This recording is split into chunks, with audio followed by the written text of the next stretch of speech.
Durant 20 ans, j'ai vécu avec un pied dans le monde et l'autre dans l'Église. À cette époque, j'ai transgressé les 10 commandements alors que je me disais chrétienne.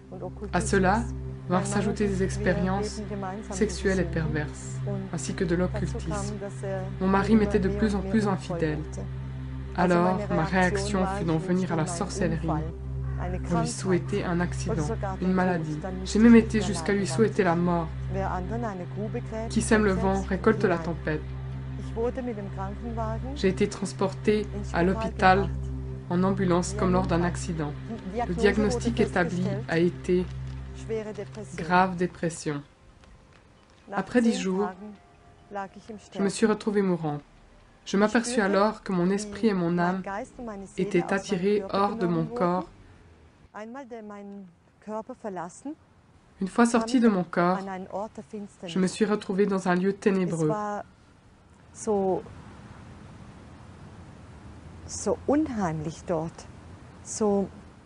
C'était si affreux, si sombre.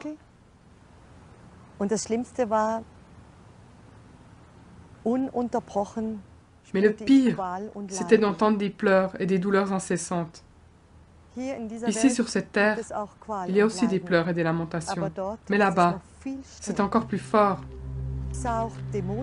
J'ai également vu des démons. Ils allaient, venaient, et leur tête avait 2 yeux, qui bougeaient sans cesse, dans tous les sens. Ils se rapprochaient l'un de l'autre et s'éloignaient. C'était absolument dégoûtant à voir. Je n'avais jamais vu quelque chose d'aussi laid.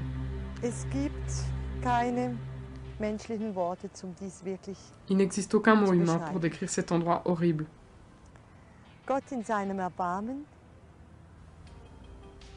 Dieu, dans sa miséricorde, m'a montré Jésus. C'est-à-dire qu'il m'a rappelé à Jésus.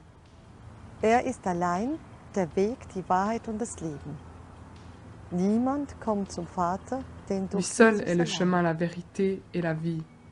Nul ne vient au Père que par lui.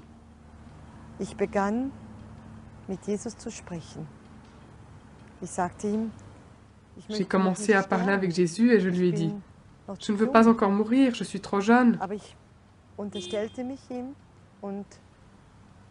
Alors je me suis mise sous sa protection et je lui ai dit, « Que ta volonté soit faite. Prends-moi dans ta main. » À ce moment-là, j'ai été conduite dans un lieu magnifique où la paix, la joie et la lumière régnaient. Une telle paix si merveilleuse, une si grande joie et une lumière comme il n'y en a pas ici-bas. Je voulais rester dans cet endroit. Je ne voulais pas retourner dans mon corps. Les plus grands mots humains sont trop petits et trop insignifiants pour décrire une telle présence céleste. Le Dieu Tout-Puissant a jugé bon de me renvoyer sur terre. Je me suis retrouvée dans ma chambre et je voyais mon corps allongé sur le lit comme une enveloppe vide.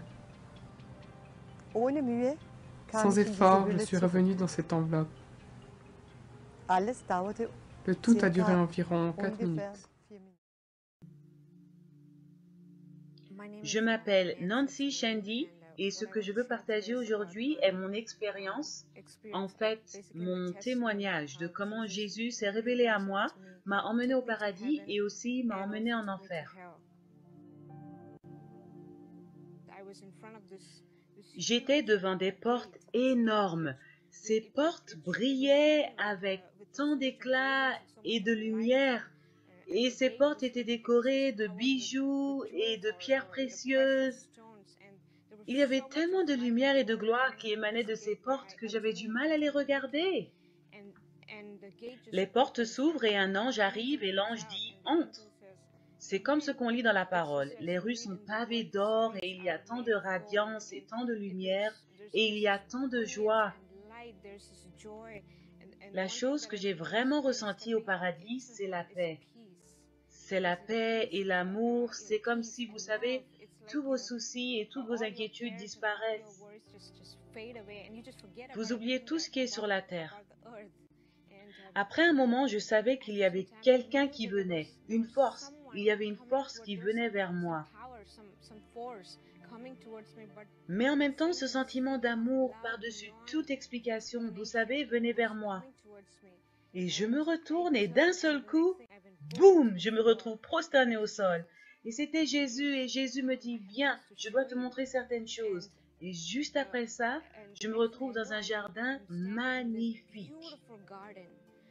Un jardin magnifique, un jardin rempli de fleurs de toutes sortes de formes et de couleurs que je n'ai jamais vues sur la terre. Il y avait des fleurs minuscules, des fleurs énormes, des fleurs moyennes, toutes sortes. Ce qui rendait ce jardin magnifique était le fait que les fleurs chantaient des louanges au roi. Les fleurs chantaient des louanges. Le parfum, l'odeur, c'était si magnifique. Ça vous donnait envie de rester là et adorer Dieu, vous comprenez? Après ça, je me suis retrouvée debout au milieu d'une rivière. La rivière était transparente comme du cristal. C'était si transparent qu'on pouvait en voir le fond. Et je me tenais debout au milieu de la rivière, sans couler, et je me sentais si paisible. Et l'eau était pure et complètement transparente. Vous savez, une chose au paradis, c'est que Jésus n'avait pas besoin de m'expliquer quoi que ce soit. Voici ci ou voici ça, mon cœur comprenait tout. C'était comme si on communiquait d'esprit à esprit, vous comprenez? Et je me suis retournée et j'ai vu cet énorme trône qui n'avait ni fin ni commencement. Et ce trône était fait de pierres précieuses. Je veux dire, c'était difficile pour moi de même le regarder. Mais il était énorme. Et si je peux dire, du centre du trône, la rivière coulait du centre du trône et coulait tout à travers, je veux dire, tout autour du paradis. De cette rivière au prochain endroit, Jésus m'a dit, regarde. Et ce que j'ai vu, c'était des rangées sur rangées de, vous savez, c'était comme s'il y avait des travaux, rangées sur rangées de bâtiments en construction. Et sur chaque porte d'entrée, il y avait une plaque. Et sur cette plaque, il m'a permis de voir la plaque particulièrement. Et sur chaque plaque, il y avait un nom. Et le nom n'était pas en anglais, mais c'était un nom. Et je savais que c'était le nom d'une personne. Chaque fois que quelqu'un donne sa vie au Seigneur, il y a une célébration, un jubilé au paradis. Et immédiatement, il y a une mention qui est construite pour chaque enfant de Dieu dont le nom est écrit dans le livre de l'agneau. Et après avoir vu tout ça, j'ai dit, Jésus, je ne veux pas partir, je veux rester et vivre avec toi pour toujours, je veux rester ici. Et il m'a répondu, il y a un endroit de plus que je dois te montrer. Et le prochain endroit que le Seigneur m'a montré était sombre, vraiment sombre. J'étais comme sur le rebord d'une falaise et il m'a dit, regarde en bas. Et avant même que je puisse regarder, je pouvais entendre des cris et de la souffrance, des cris et de l'angoisse, des gens qui criaient, au secours, aidez-moi. Et c'était l'obscurité totale, mais je savais que Jésus m'avait permis à ce moment-là de voir ce qui se passait en enfer. Et ce que j'ai vu, c'était horrible, c'est horrible. J'ai vu des corps d'hommes et de femmes, des corps nus d'hommes et de femmes qui couraient partout et qui criaient et qui hurlaient au secours.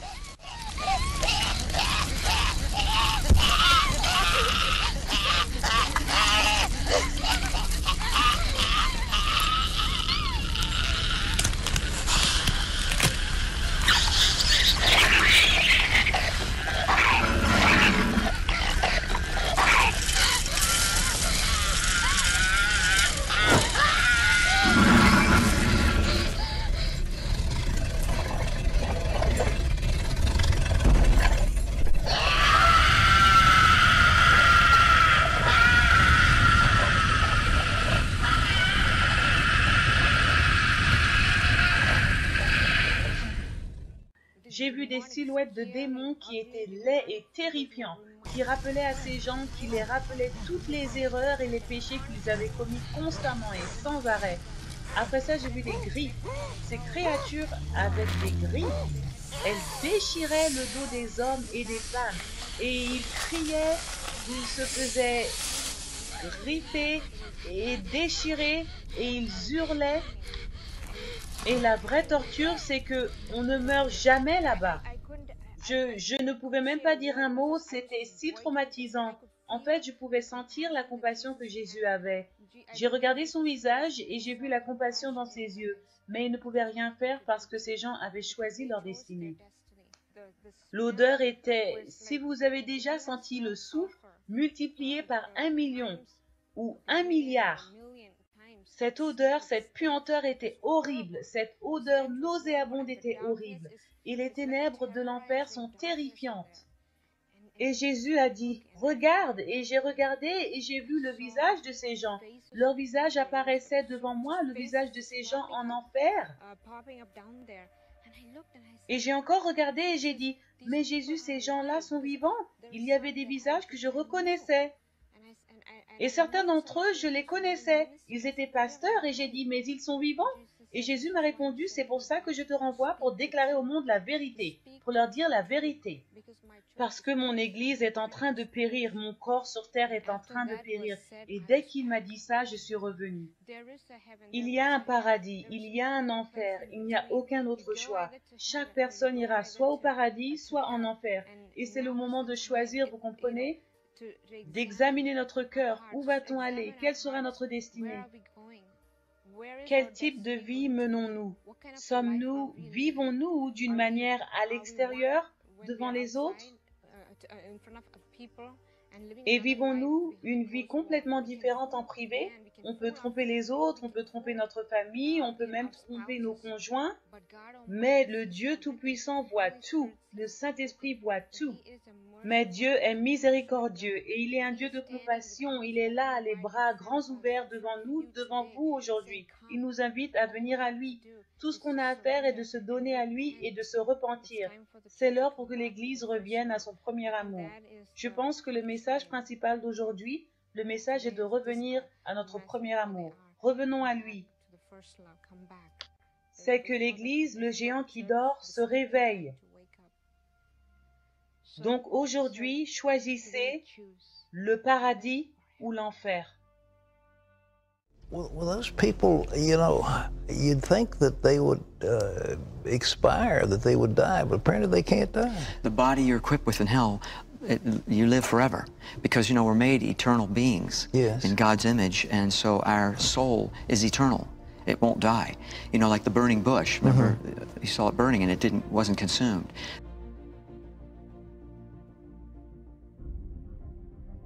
That's something like what it's like in hell with your body. It can withstand these torments. And you want to die. I wanted to die, but you can't die. You know, that's the most horrible thing when you think about it, just to think that there's no end, that there is no end. Well, Pat, that was the worst part. I understood that I'll never get out. Never. And to know you'll be there for all eternity without hope. You know, Isaiah 38:18 says, those who go down to the pit cannot hope for thy truth. You have no hope for Jesus because it's too late for them. The decision's final. And that's really the worst part, knowing you're not ever going to get out. You know, that just grabs people's hearts. I hope the people listening to your testimony will understand what that is. There isn't anything more horrible where you have no hope, no future, nothing except constant pain and torment forever. It's the most horrible thing. People's minds can't even imagine the horrors of hell. Your mind can't even go there. Any one of these things would kill you. And the darkness, I only could see a little bit through the flames, but the darkness just consumes any of the light from the flames. It is so dark that you can actually feel the darkness. Exodus 10:21 talks about a darkness that may be felt. So that's not an exaggeration, because there's so much evil and wickedness in this place.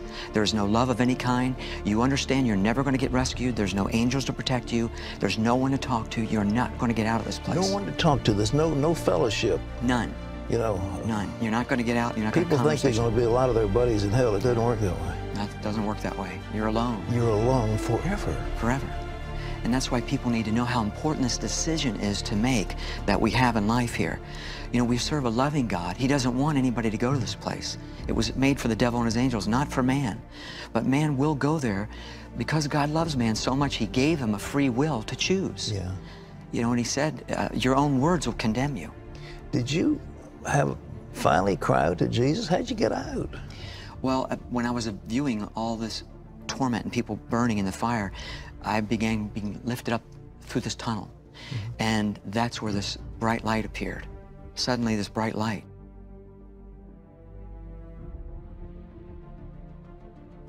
I knew immediately who it was. I didn't see his face, but I saw the outline of a man standing in this bright, pure, holy light. Yeah.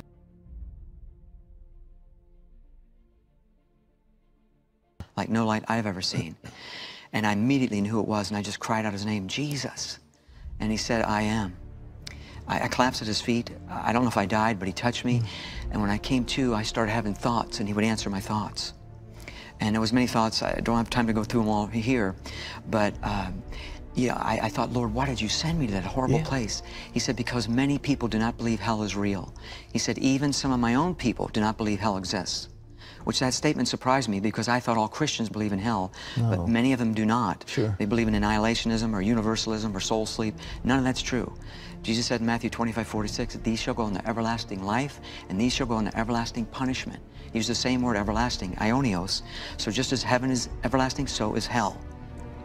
But it's a place. I mean, a lot of Christians think it's not a place. It's a real geographical location. I understood I was down deep in the earth.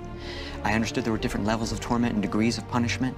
Remember, Jesus said, you shall receive the greater damnation, inferring there's a lesser. But the point is, there is no comfortable level in hell. They're all horrendous beyond anything you can imagine. Why were they there? Did you find out why the Lord sent these people to hell, or they went to hell? They went to hell because they denied Jesus as their personal Savior. Yes. They had the choice in life, and they rejected him. Even though God offered himself to people throughout their whole lives, people on their own, they reject. The only way is knowing Jesus Christ and repenting of your sins. And if you don't do that, you will end up in this place. And I don't care what you're raised with, if you don't know Jesus Christ, you will end up in this place for all eternity. That's horrible to contemplate. It is. It's horrible. It is the most horrible thing. That's why God wants us as Christians to share the gospel. And he doesn't want anyone to go to this place. He wept when he saw people falling back in this tunnel that we came out of. It hurts him to see people going into hell. But again, because he loves man, he gives them that choice. He tells you clearly how to stay out of there. Yeah. You know, in Revelation 21:8 says, all unbelievers shall have their part in the lake of fire. So he tells you, if you don't believe my word, you'll end up there. So it's their own words that condemn them and send them there. What's it done to you after you finished? Because you were only 23 minutes, and you came back. 23 seconds would be enough. Oh, yeah, okay. But it's changed my life. I've left my career in real estate. My wife and I travel full-time in the ministry just to share information with people. You know, this is not a message of condemnation. This is simply a message of warning. And I explain to people, it's not important they believe my experience. What's important is that they check out what the Word of God has to say. Did you ever find out why you were chosen to go there? I have no idea. I'm the least likely. I was not a Billy Graham. I just was a real estate broker going to work. I had my own company. I'm a conservative person. I did not feel comfortable sharing this experience, but the Lord had me share it. And now I don't mind the uncomfortableness, because if one person can be led to the Scripture, I'm just a signpost to point people to the Scripture. Were you terrified when you got pulled out of your body? And were you terrified? I was terrified beyond anything I can ever explain. And I'm a calm person by nature, and I know something about fear. I was attacked by a tiger shark, a 10-foot tiger shark, pulled down under the water when I used to surf, and it grabbed my leg. And so that fear I experienced then paled in comparison to what you feel in hell. It wouldn't even compare. And there was no end to it. That's There's no end. No end. Bill, God bless you. Ladies and gentlemen, this book, by the way, is 23 Minutes in Hell. You want to get it. It's available where books are sold. Let me ask you a question, though. There was a rich man who said, how about sending somebody back to tell my brothers? And Abraham said, they've got Moses and the prophets. If they won't believe them, they won't believe that somebody rose from the dead. But folks, do you believe what's been said? It's in the Bible over and over again. People have been there. They've seen it, and they've come to warn you and to say you don't want to do it. I mean, it's more horrible than I can conceive of. The thought that there's never an end to it, that, you know, forever and ever, the lake of fire forever and ever and ever is what the Bible says. No end. You got a body that can't die. You want to die and you can't die. And Bill Wiese is here. He's telling us what's happened to him. Why did God choose him? I mean, he doesn't know. I don't know. None of us know, but he did choose him. And he experienced the horrors of this place. Now, let me ask you this. I'm offering you right now a way to get out of this so that when you die, you will not go to hell. You will go to heaven. You will be in paradise with Jesus. He said about the thief on the cross, this day you will be with me in paradise. Not you will be with me in hell, but you will be with me in paradise. Because he said, Lord, remember me when you come into your kingdom. He believed that Jesus was Lord. Jesus died. This is real. This isn't some churchy thing you do in a Baptist church somewhere. This is real. This is for real. It's not play games. It's not children's Bible stories. It's real. And it's horrible. But the salvation is beyond measure. And he offers it to you right now. Will you choose life? Will you choose life as God is speaking to you right now? Some of you say, yes, don't wait another minute. So I'm going to take a chance. I'm still living a pretty good life. I'm going to have some parties. No. You don't know when your life's going to end. You don't know. You don't know. It could end like that, boom, today, right this second. I don't want that to happen. Do you want to spend eternity with the Lord? Why don't you ask him right now? If you believe in him, he that hears my word and believes on him that sent me has eternal life and shall not come into condemnation, but is passed from death into life. That's what Jesus said. Do you want that? I want you to bow your head right now, wherever you are. Right now, do it. Families, do it. Husband and wife, you don't want to be by yourself. Husbands and wife. Pray these words. Pray them silently, pray them out loud, whatever. Lord Jesus Christ. Pray that with me. Lord Jesus Christ. I know you died to take upon yourself the penalty for all the sin that I have ever committed. And right now, I confess that I believe that you died for me according to the Scriptures. And so I ask you, come into my heart, take over my life, live your life for me and in me. And from this moment on, Lord, I am yours. Thank you that you've heard my prayer, and thank you that you've come into my heart. Thank you, Lord. Now I want to pray for you, for those who prayed, Lord, in the name of Jesus. Fill them with the power of God right now, and may they see the glory of the Lord from this moment on, in Jesus' name. Vous êtes-vous déjà trouvé dans une situation désespérée? Je suis sûr que oui. Mais c'était sans espoir. Mon invité avait un fils âgé de 7 ans atteint du pire cas d'autisme.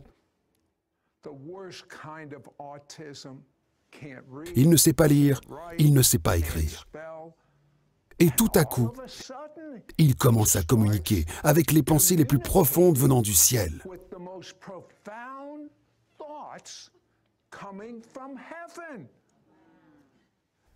En fait, ça va de mieux en mieux. Alors, il se met à prophétiser et à changer la vie des gens. Mon invité a dit que personne n'est dans une situation désespérée. Mon invité a dit qu'elle sait comment se saisir d'une corde d'espoir surnaturelle.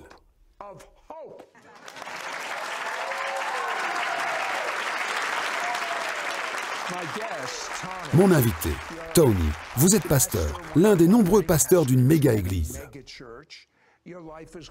Votre vie allait bien, vous aviez un bon foyer, vous aviez un beau bébé. Et puis, une bombe vous a frappé. Qu'est-ce que c'était? Eh bien oui, tout se passait très bien. Nous avions notre bonheur, Josiah, et nous l'avions nommé ainsi parce que ça veut dire « feu du Seigneur ». Et nous étions ravis de fonder notre famille. Et vous savez, nous avons acheté notre maison, nous voulions avoir 2 ou 3 enfants avec un chien et une clôture. Vous savez, le rêve américain. Et vous regardiez la TV. Oui, voilà, c'est ça. Mais Josiah réussissait toutes ces étapes médicales. Tout se passait vraiment bien. Jusqu'à l'âge de 22 mois environ, tout d'un coup, très vite, les choses ont commencé à changer. Et au cours de 3 semaines environ, il a cessé de nous regarder.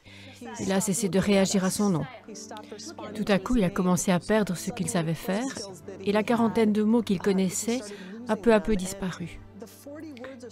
Des mots comme maman et papa. Il allumait et éteignait les lumières sans cesse. Nous nous sommes donc mobilisés et nous avons essayé de comprendre ce qui se passait. Après environ 4 mois de tests, nous nous sommes finalement retrouvés assis dans une salle de conférence avec des médecins autour de la table. Et ils nous ont dit, c'est le trouble du spectre autistique. Et je me souviens d'avoir ouvert le dossier et les mots m'ont sauté aux yeux. Aucune cause connue, aucun remède connu, à vie.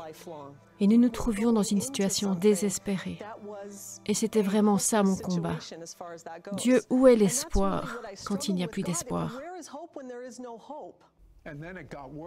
Et puis, ça a empiré. À l'âge de 5 ans, il a été condamné. Expliquez cela. Nous nous sommes mobilisés. Nous avions fait tout ce que nous pouvions éventuellement dans le naturel, vous savez. Nous l'avions emmené dans les meilleures thérapies. Nous avons fait toutes sortes de thérapies alternatives avec lui. Je me suis même assise avec lui dans une chambre à oxygène hyperbare pendant 14 plongées. Nous avons fait tout ce que nous pouvions vraiment. Mais ensuite, à l'âge de 5 ans, nous avons eu cet ajout que nous avions seulement espéré ne jamais avoir, qu'il était non-verbal. Son fonctionnement était peu élevé et son cas était lourd. Et ainsi de suite, cela signifiait qu'il faisait partie des 40% d'autistes qui, selon eux, ne parleraient jamais. Comment avez-vous, en tant que mère, fait face à cela? Eh bien, justement ça, on vous dit vraiment d'apprendre à gérer et j'ai vraiment eu du mal avec cette pensée d'adaptation. En fait, j'ai demandé à Dieu comment je suis censée faire face. J'ai écrit 10 questions pour Dieu, parce que j'ai dit, tu sais, si j'entre là-dedans, il faut que je sache bibliquement ce que je suis censée faire. Comment je suis censée prier, comment je suis censée mener cette vie. Toutes vos ressources, même les meilleures, s'épuisent très vite. Émotionnellement, spirituellement, mentalement, financièrement, c'est le burn-out très rapidement. Et quand Dieu dit, j'ai de bons plans pour vous, j'ai de bons plans pour votre fils, des projets d'espoir et un avenir, il m'a fallu être très sérieuse et demander à Dieu, est-ce que c'est pour nous? Tu veux dire que c'est pour moi? Il m'a fallu considérer les affections de mon cœur et l'autisme était-il la voix que j'entendais le plus fort? Ou est-ce que c'était ce que Jésus a fait pour nous? Qu'est-ce que j'entendais le plus fort? Et puis, à l'un de vos moments les plus bas, alors que vous n'étiez pas le genre de personne qui avait des expériences avec Dieu, ou à qui Dieu apparaissait, ce n'était pas votre habitude, mais un jour, il vous est apparu. Racontez-moi. Pour la première fois de ma vie, j'avais vraiment envie, j'avais vraiment besoin de ressentir Dieu, et je n'y arrivais pas. Et quand je priais, j'avais l'impression de prier dans le noir. Et les choses avaient été très difficiles avec Josiah. Et je l'avais mis au lit pour qu'il fasse une petite sieste. Et j'ai décidé que je ferais mieux de faire un petit somme parce qu'on ne dort pas. On ne dort pas beaucoup quand on est parent d'un enfant autiste. Donc je vais me coucher. Et tout d'un coup, environ 20 minutes plus tard, je me réveille et je sens cette odeur incroyable. Et j'essaie de comprendre d'où elle vient.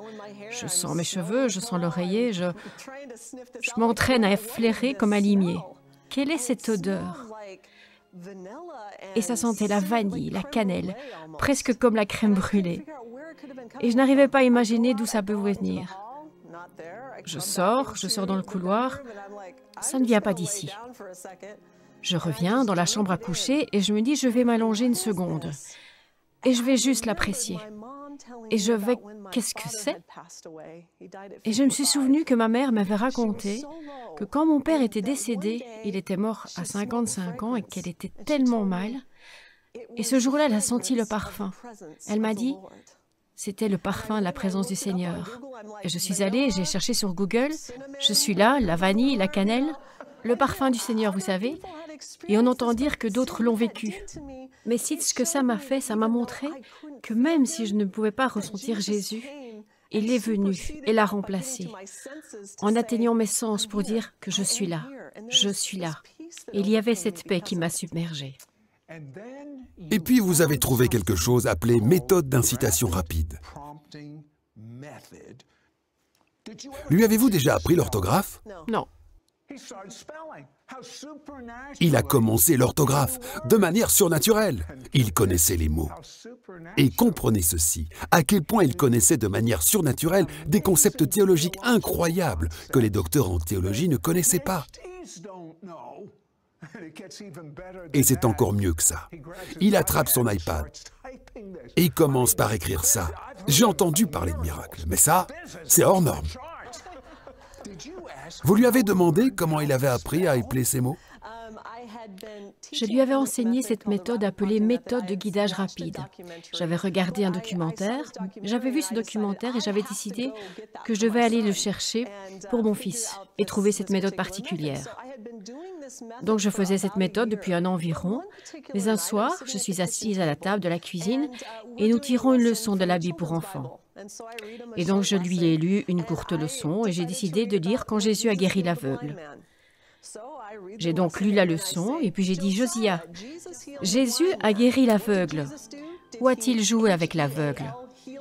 J'ai écrit ça sur un morceau de papier, déchiré le papier en deux, tapé « guéri » et tapé « jouer ». Ouais. Il choisit « guéri » de manière appropriée. J'ai dit « d'accord, écrivons « guéri ». Et j'ai mis en place l'iPad et il y a des lettres en gros boutons alphabétiques. Josiah, peux-tu écrire « guérir » ? Il touche « D » et je pense qu'il le manque. Puis il touche « I » et je suis là à me demander « D-I ». Il écrit ensuite sa première phrase indépendante « Dieu est un donateur de bons dons ». Oh, ça c'est bon! C'est bon! Et que s'est-il passé à l'intérieur de vous à ce moment? Que vous est-il arrivé? Je me sentais comme si j'étais sur une caméra cachée ou quelque chose, ou bien j'avais craqué, ou j'avais été frappée ou quelque chose du genre. Mais non, j'étais juste comme ça. Qu'est-ce qui se passe en ce moment? Et je pense qu'il était en train d'être guéri en ce moment. Comme après toutes ces années de prière et tous ces trucs, je pense qu'il est en train d'être guéri maintenant. J'y retourne et je me dis, Josiah, oui, c'est vrai. Comment le sais-tu? Et il tape, Dieu est très capable. Mais comment un enfant comme lui sait-il l'orthographe? Moi, j'ai dû apprendre. Vous avez dû apprendre. Comment a-t-il appris? Un jour, je lui ai demandé comment ça arrive. Comment tu sais comment faire? Ouais. Et il a tapé Jésus m'a appris l'ordre des sons. Bonté divine. Et je suis là à me demander, Jésus t'a donné accroché à la phonétique ou quelque chose comme ça? Mais pour la première fois, nous apprenions à connaître notre enfant. Des choses comme ton jouet préféré, ta couleur préférée, qu'est-ce que tu aimes faire. Mais pas seulement ça, il a commencé à produire les mots de sagesse les plus profonds. Mais voici ce que je ne comprends pas. Il savait des choses de la science, de l'histoire, des concepts théologiques, que la plupart d'entre nous ne comprennent même pas. Donnez-moi un exemple de ce qu'il vous a enseigné. Eh bien, la première fois que je réalisais que quelque chose était bien au-delà de ce que je pouvais même imaginer, c'était que je lui ai rapporté à la maison un lézard en caoutchouc. Je lui ai demandé comment il voulait l'appeler et il a écrit un nom qu'il voulait lui donner. Opie Hans ou quelque chose du genre. Et j'étais d'accord. Et puis il commence à écrire à propos de comment les lézards ont une queue sans âge. Et ils n'ont pas d'écailles. Ils ont des pores d'aspiration. Comment pouvait-il savoir cela? Comment pouvait-il savoir cela? Et je sais qu'on ne lui a pas enseigné. Juste. C'est très surprenant. Il n'apprenait pas ça de n'importe où. Vous saviez que c'était surnaturel. D'accord, mais donnez-moi l'exemple d'un point où la plupart d'entre nous ont de la difficulté. Expliquer la nature triune de Dieu. Certaines personnes l'appellent Trinité. J'aime la nature beaucoup. Triune de Dieu. Qu'est-ce qu'il a dit à ce sujet? Eh bien, alors Sid, Josiah a commencé par dire ces mots de sagesse au début. Des choses comme « La foi croit que le cerf-volant vole quand il n'y a pas de vent en vue ». La foi, c'est le voir comme un fait. Ce sont d'excellentes définitions. C'est une excellente définition de la foi, le voir comme fait. Mais ensuite, j'ai commencé à voir qu'il y avait des aperçus du ciel et des choses comme ça. Et ça venait et venait. Une nuit, il me réveille au milieu de la nuit et il dit, je le dis, et il tape ça. Dieu veut me montrer à propos du Dieu triune. Parce qu'il n'est pas encore verbal. Et voici ce qu'il tape. Dans la Trinité, le Père est le directeur, le Fils est l'amoureux des opérations, le Saint-Esprit est le travailleur. C'est donc le 3 en 1 qui fait avancer les choses. Il est papa, il est guérisseur et il est l'aide.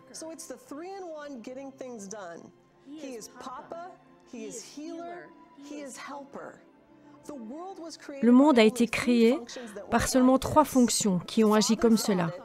Le Père l'a pensé, le Fils l'a aimé, le Saint-Esprit a exécuté le plan. C'est comme cela que la Trinité fonctionne. Mama. Alors l'homme doit parler. Père, qu'en penses-tu? Jésus, qu'aimes-tu? Saint-Esprit, que devons-nous faire? C'est notre mission. Juste. Il ne l'est toujours pas à ce jour. Et alors, je me dis, d'accord, je ne pensais vraiment pas à la Trinité, mais allons-y. Vous savez, quelqu'un pourrait le prendre et prêcher tout un sermon à partir de ça. Bon, je crois comprendre qu'il a un ange gardien. Il voit des anges. Parlez-moi de l'ange qui est venu révéler son but. Eh bien, explique-t-il, non seulement il peut entendre et voir dans l'esprit, et parfois avoir des visions, mais aussi la nuit, c'est comme s'il est emmené dans son esprit et sa pensée au ciel, ce qu'il est en fait instruit sur certaines choses. Donc, il est dans ce type d'école au ciel, et il est à son bureau, et cet ange nommé Nathan lui fait signe. Est-ce que ange, dit-il, est un grand ange d'environ 3 mètres de haut? Et il a pointé du doigt. Et a dit, garçon du feu de Dieu, tu t'appelles Josia? Tu as des pages à remplir. Et en ce jour-ci, tu aideras à écrire de nouveau le feu de Dieu sur son peuple.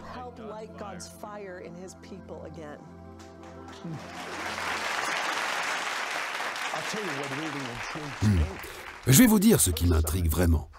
Son fils prophétise. Mais vraiment, je veux dire, vraiment prophétise. Parlez-moi de la dame au centre commercial. Oh, c'est l'une des expériences les plus étonnantes que je n'ai jamais vécues. J'ai emmené Josia au théâtre IMAX du zoo. Et après, nous avons fini avec ça. J'ai dit, OK, où tu veux aller maintenant? Et il a fait ressortir et je sors l'iPad. Je lui fais voir où on est. Et il tape ça. Emmène-moi au centre commercial Amérique et Dieu aura une surprise pour toi là-bas. J'étais là à réfléchir, OK, je ne sais pas ce que ça va être, mais allons au centre commercial. Alors nous nous promenons dans le centre commercial et il pointe mon sac pour sortir mon iPad. Et ensuite, je vais devoir parler à une fille sympathique. Il me regarde fixement de son côté et je me demande, de qui tu parles? Je ne vois personne autour. Et je me suis dit, de qui tu parles? Il continue à taper ceci. L'amour, c'est l'amour, dis-lui, et l'on aura le souffle coupé. Dis-lui que l'amour vient de choisir Dieu, pas Wicca, qui est de la sorcellerie. L'espoir, c'est l'amour. Plus de questions de papa. Choisis un papa spirituel. C'est Dieu. Choisis-le parce que tu as besoin de moi, dit-il. Et j'en transpire, parce que je vais devoir dire ça à quelqu'un. J'ai continué, es-tu sérieux? Et pourtant, je n'arrive pas à comprendre qui c'est. J'ai commencé à regarder autour de moi, je regarde dans la salle, et là je vois une fille avec une cape noire. Je me dis, oh, ça doit être la sorcière. Ce qui se passe, c'est qu'elle et certains de ses amis, environ une vingtaine, commencent à passer devant notre banc. Excusez-moi, et je dis, êtes-vous intéressé par la spiritualité? Et elle dit, ouais, je suppose. Je lui ai expliqué sur Josia et tout ça. J'ai dit, je pense avoir une parole pour vous. Puis-je vous la donner? Et je lui ai donc lu ceci. Et je lui ai dit, est-ce que cela vous dit quelque chose? Elle a répondu non, pas vraiment. Mon cœur a sombré. Vous savez, on a raté. La fille à côté d'elle, vêtue d'un débardeur jaune très ensoleillé, dit « Ce n'est pas elle ». Elle prend son débardeur et fait comme ça, révélant un tatouage étoile à 5 points. Ce qui veut dire adorateur de Satan. Ce n'est pas elle, mais c'est moi. Je suis dans la Wicca. Et on m'a dit que j'avais des problèmes avec papa. Et j'ai pris très chaud quand tu le disais. Je lui ai dit, vous rendez-vous compte que Dieu, comme le Dieu de la Bible, a croisé le temps et l'espace dans le plus grand centre commercial d'Amérique afin de vous parler via moi et mon fils autiste? Êtes-vous un peu paniqué par cela?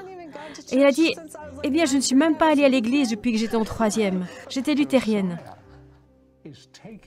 Josiah est emmenée au ciel toutes les nuits et elle y étudie et rencontre des gens dans le ciel et voit des choses dans le ciel.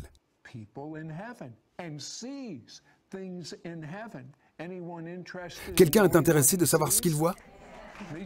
Moi aussi. Nous sommes de retour de suite.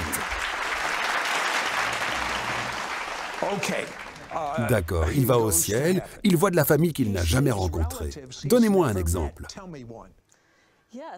Oui, ma tante est la première personne sur laquelle il a fait des commentaires. Il ne savait rien d'elle. Il ne savait rien d'elle. Il a écrit « Tante danse maintenant, vous savez ». L'idée que Tante dansait, alors qu'elle était une personne si réservée, était tout simplement magnifique. Et il a commenté sur de nombreux membres de la famille. Et mon père est l'un d'entre eux. Et des choses sur les demeures, et toutes sortes de lieux et d'espaces au ciel qui sont tout simplement stupéfiants. Josiah croit qu'il va être guéri? Oui, le Seigneur lui a dit beaucoup de choses sur la guérison. Au début, vous avez pris la décision de ne pas vous accommoder, mais d'espérer. Oui. Il y a des gens qui nous regardent en ce moment. Peut-être qu'ils n'ont pas d'enfants autistes. Mais vous vous êtes résigné. Vous vous en sortez à peine. Je veux que vous tendiez une corde d'espoir. J'aime cette expression. Une corde d'espoir pour eux. Voulez-vous le faire pour eux maintenant? Romains 15:13 dit que le Dieu de l'espérance vous remplisse de toute paix et de toute joie dans la foi, afin que vous abondiez en espérance par la puissance du Saint-Esprit. Dans la langue du ciel, il n'y a pas de place pour s'en accommoder, mais seulement pour espérer. Et même Abraham, il est dit, dans les pires situations, contre toute espérance, il espérait. Et il se peut que vous n'êtes pas dans la situation où je me trouve. Vous pourriez avoir une situation complètement différente, mais le Dieu de l'espoir étend cette corde. En fait, en hébreu, espoir signifie un accord, une corde, s'accrocher à cette corde. Et je prie qu'en cet instant, par la puissance du Saint-Esprit, vous vous accrochiez à cette corde, que vous suiviez cette corde et que vous trouviez la relation la plus étonnante avec Dieu le Père, avec Dieu le Fils, le Saint-Esprit dans l'intimité. Et dans cet espoir, vous trouverez une foi comme vous ne l'avez jamais connue auparavant. Et elle déplacera des montagnes. Ce que je vous entends dire, c'est « Soyez à nouveau dans l'attente. Recommencez à croire. Ne regardez pas en arrière. Allez de l'avant avec force. Nous entrons dans une nouvelle époque sur la planète Terre et Dieu vous appelle à le connaître. » Si vous croyez cela et demandez à Jésus de vivre à l'intérieur de vous, je vous dis que la meilleure partie de votre vie est devant vous.